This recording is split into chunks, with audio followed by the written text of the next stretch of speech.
we're mission partners for Church Mission Society. This is my husband, Davide De Pocasangre, as well. And we are really excited to be with you this morning and to be able to come and share with you all about the work that we do with Church Mission Society. We're really proud to Keeping Paris to partner in mission with Azaria and Davide, and it's great for them to come and explain to us this morning a little bit about what it is that they do and that we support. So thank you so much for coming to see us, and we look forward to hearing that. Two short readings this morning. The first one is from James, chapter 1, verse 27. Religion that God our Father accepts as pure and faultless is this: to look after orphans and widows in their distress, and to keep oneself from being polluted by the world. And the second one, Matthew chapter 19, verses 13 to 15. Then people brought the little children to Jesus, for him to place his hands on them and pray for them. But the disciples rebuked them. Jesus said, "Let the little children come to me, and do not hinder them, for the kingdom of heaven belongs to such as these." When he had placed his hands on them, he went from there. I'd like to ask you, how many of you are familiar with jigsaw puzzles? By show of hands. Jigsaw puzzles? Anyone a really big fan of jigsaw puzzles? Yeah? Some big fans? I remember when I was growing up, my grandpa was a huge fan of jigsaw puzzles, and he would buy them in the charity shops, he'd do them, and then he'd write his name on the back and take them back to the charity shops just to make sure that he didn't do the same jigsaw more than once. That's how much of a fan he was. And I think many of us became more familiar with jigsaw puzzles as well during the pandemic. This is my last question for you today. Where do you start with a jigsaw puzzle? The edges! Yay! And I'm glad people had the answer. And that, so many people say that the best place to start a jigsaw puzzle is at the edges. And that's what Church Mission Society does too. We focus on the edges. That's where we believe that God has called us to be. We exist to make disciples of Jesus at the edges. In many ways, our world can be a lot like a jigsaw puzzle. It has potential for beauty and for wholeness, but it's very fractured and fragmented, broken in lots of ways. I think we all know this. We can see the brokenness around us, here in Keighley and in the UK, but also around the world. The truth is, there's so much work to be done, and it's all very important. Yet for CMS, we know that we're called to the edges. And for this, we take our lead from Jesus. When we look at the life of Jesus, we can read in the Gospels that he spent so much of his time with people on the margins of society, at the edges. He sought out and searched for the vulnerable, the ignored, the downtrodden, sick people, poor people, and those broken by the struggles of life. And Jesus welcomes them. He loves them. He offers grace, healing, restoration, and hope. And he invites them to be part of his story. And he also invites us to be part of his story and his mission to the edges too. We believe that God is already at work there, bringing hope and healing to those in despair, and has called us to join in, making new disciples of Jesus. Davide and I are just two people of many working with Church Mission Society, discovering creative ways to share the hope of Jesus with people who are unconnected to the church all over the world. We work in a vulnerable area of Guatemala City called Bethany. It's known as a zona roja, which is a red zone, because of high crime and poverty, but it's also full of life, beauty, and people that God loves deeply. In Bethany, we work mainly with children and teenagers through music and art classes, and we build friendships and relationships with them, pointing them to Jesus with a focus on connecting with them first. For many of them, these are the only spaces where they feel safe, heard, and encouraged. And Davide just wants to share a short story about one of the boys that we work with. Thank you. Let me tell you a short story about a boy called Giancarlo. We first met Giancarlo about 2 years ago through the project in Betania. He is part of a big family who live With limited resources, even though he and his family go to church, we notice that Giancarlo always has these big questions, especially about life and God. And it has been very encouraging for us to be able to come alongside him and help explore these big questions and discover some of the answers.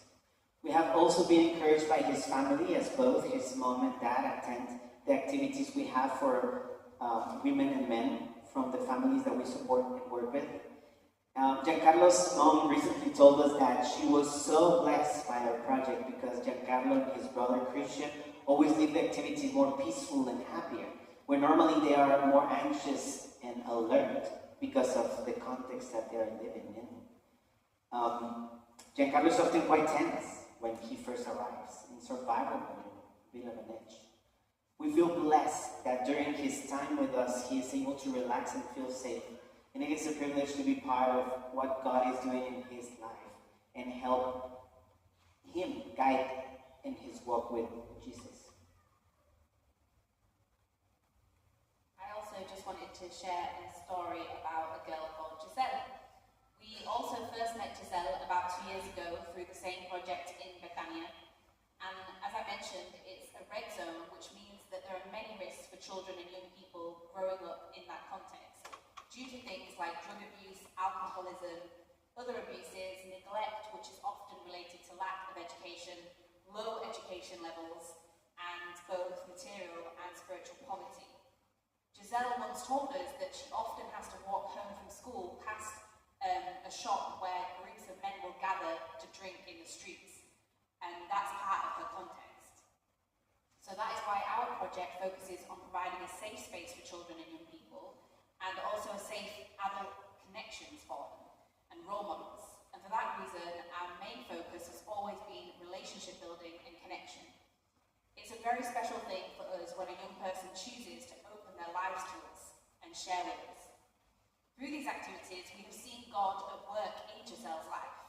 She has been transformed from a very unsure, quiet girl with low self-esteem, low confidence, who had very little relationship with God, into a young lady who is a lot more secure, always laughing and telling stories, coming in and wanting to talk about her week with us, sharing more openly with us about what's going on in her life at school, with friends, with boys, with her mum, and telling lots of stories. She also has life goals and future plans, which is really exciting. The most important thing is that she's now a lot more interested in God and exploring a relationship with Him. And it's been a real privilege to get to invest in Giselle's life and see her grow in these ways. We both also work as volunteers as part of our staff team at Iglesia Reforma, which is the church that we're part of in Guatemala City. And we both have separate roles within that. So I focus on caring for and walking alongside mentors. These mentors are trained and equipped by our church. They're from lots of different churches. They're all Christians. We equip them in trauma-based care, and then we send them out to be partners and disciple young children and young people in children's homes across Guatemala City. There are currently 92 mentors working in 11 different children's homes. And I would say my role is to look after the mentors. And so it's what I would describe as a quiet but powerful ministry, as I get to invest in those who are investing in others. And David's going to share about what he does. Yeah, I also serve as a volunteer on the church staff as the coordinator of the worship ministry.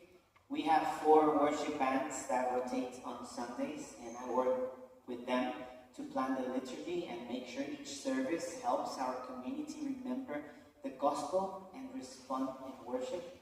We view it as a privilege to serve a church that is both deep in theology and also passionate about mission. Just a little bit of context about church in Guatemala. There's a really big Catholic church presence in Guatemala, and there's also a big evangelical church presence. A lot of the churches are mega churches, some of the bigger churches, and we're talking of thousands of members, even tens of thousands. And some of those churches are also often preaching prosperity gospel, which can be quite challenging and difficult for new Christians especially, just because of the context of it being very transactional, their relationship with God, and then trying to earn their salvation. And so our church is very focused on preaching the gospel and community and serving vulnerable people in the community. And so we feel really privileged to be part of that church. And so why do we do this? The Bible gives us a clear vision in James chapter 1 verse 27, which says, which we've already heard, but I'll read it again. Religion that is pure and undefiled before God the Father is this, to visit orphans and widows in their affliction, and to keep oneself unstained from the world.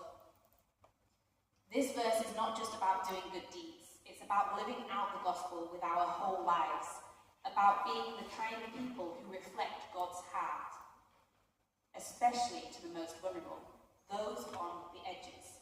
In our context, that looks like sitting around fold-out tables on plastic chairs in a small rented apartment space and being present with a group of children and teenagers who live in a high-alert and high-risk context, and just being with them, simply sharing. It also looks like encouraging a mentor who's exhausted from hearing hard stories in a children's home. And it looks like leading others in worship, singing about hope in a context that often feels hopeless. Then there's Matthew 19:13-15.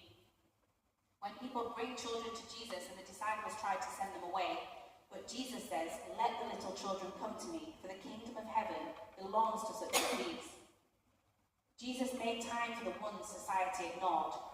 In this context, children, but across the Gospels we see how he made time for so many people that were ignored by society.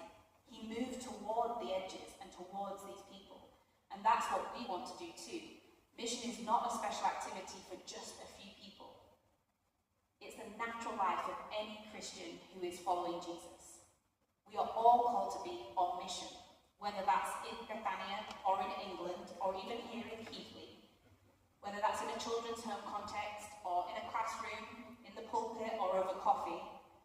We live in a fractured and fragmented world, broken in lots of ways. But just like the jigsaw puzzle we thought about earlier, we have to believe that our world has the God-given potential for peace and wholeness. And we all have our part to play. And this is where we come in. This is where we, all of us, can make a difference. The truth is, we can't all go to these places, out on the very edges. But we can join in with this great kingdom work by praying and by giving. We do invite you to pick up one of our prayer cards afterwards. You can cut off the side that's dark blue, and that's a prayer card bookmark. And then on the other section, you can fill in to receive regular updates from Davide and myself through Church Mission Society.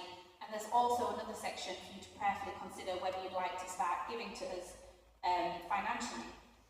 We're no longer just one person in mission, we're now two people since I got married. And we both started serving God in mission together, and our budget has increased slightly because of that, and so we are a little bit underfunded currently, and we're encouraging our current supporters, like the Keighley Parish, to prayerfully consider a slight increase in their giving, and we're inviting all of our churches to do that, thinking that if everyone increases by a little bit, we'll be fully covered. Also inviting individuals to start supporting us if they would like to, and they feel that that's what God has placed on their hearts. A gift of just £5, £10 or £10 or any amount a month can really make a big difference.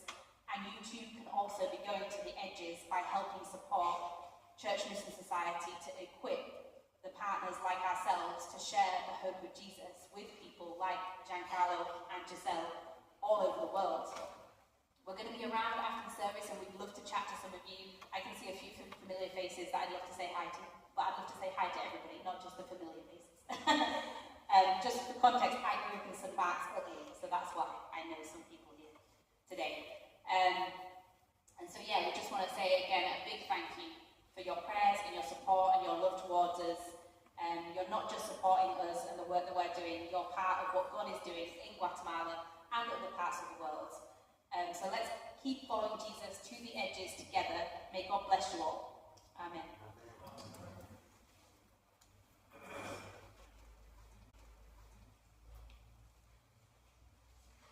Thank you both so much. Thank you. Do you know, I was struck while I was listening to them speak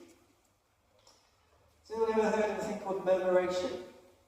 It's that thing that birds do in the sky where they kind of float together and create wonderful, beautiful flowing shapes. But in reality, the whole point of murmuration is nobody wants to be on the edge. The whole point, it looks beautiful, but effectively it's a dance to make sure you're not the bird on the edge, because being on the edge is a really scary and a vulnerable place to be. And so they're all desperate to try and make it into the centre. You know, these guys are purposely choosing to live on the edge. And that's an incredibly inspiring thing for me to hear this morning. So thank you so much for bringing that and the challenges that you bring with that too for us as a parish and as individuals. That's absolutely wonderful. And as we reflect upon what it means to live life on the edge, we're going to respond by praising the Lord together. So can I invite the band up as